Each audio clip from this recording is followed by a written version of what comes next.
Now let's talk about what a surplus or a shortage is. So when we're looking at this market graph right here, we can see that the equilibrium, as before, is at $3.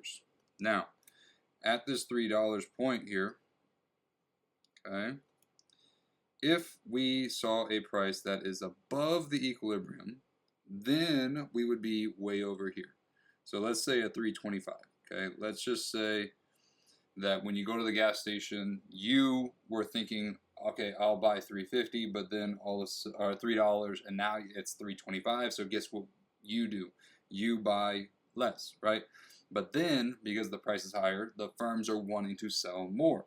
And so what we see here is that the quantity supplied, 122, is now more than the quantity demanded. Because of two things, right? Higher prices, you buy less. Higher prices, they're trying to sell more. And so because we get away from this equilibrium, where we now have a larger quantity supply than what is being quantity demanded, we are creating a surplus or an excess supply.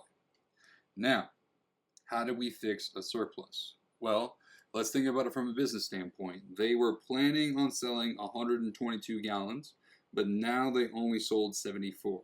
And so they have this surplus. So what should they do? Well, now they should sell it at a lower price in order to get rid of it. And so how do we fix the surplus? We are going to lower the price. And by lowering the price, we will increase that quantity demanded because of the law of demand. Cheaper prices, you buy more. And then because of the lower prices, the quantity supply will be lower because firms are willing to sell less. And what happens is that you end up right back at equilibrium. Okay, so if we were to look at a shortage, which is the opposite, right, you would see that if the price were below equilibrium, your quantity demanded would be more than the quantity supplied, right? So now you have an excess demand or even a shortage. So basically what's happening here is, let's say a business wasn't really thinking, didn't do their market analysis, and they said, okay, let's just supply at 275. Okay, that's the price we're going to sell at.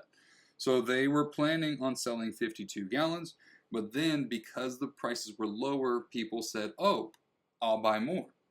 And so now the quantity demanded is 100. And so now, because of the lower prices, right, you're going to see a lot more cars parked outside the gas stations trying to capitalize on those lower prices. And so you create a shortage. You didn't have enough quantity supplied to meet the quantity demanded. So what do firms do, right? They're like, oh, wow, we have so many people coming in, we need to raise our prices. Okay, and then guess what? When they raise their prices, where do they end up? Right back at?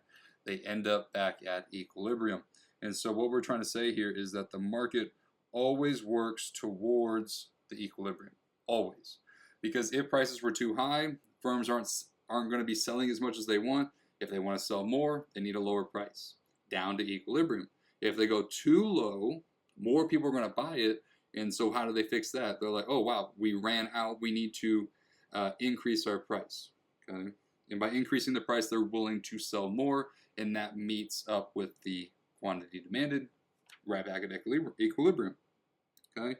So it's a key thing to remember that the market always works towards equilibrium.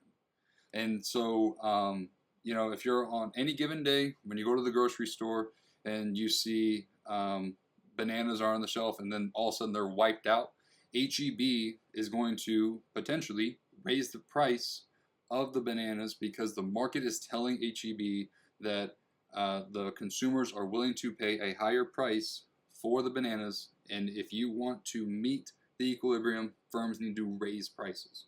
Okay, so this is how we fix a surplus, by lowering prices, or a shortage by raising prices. Okay, next we'll get into how supply and demand could change. All right.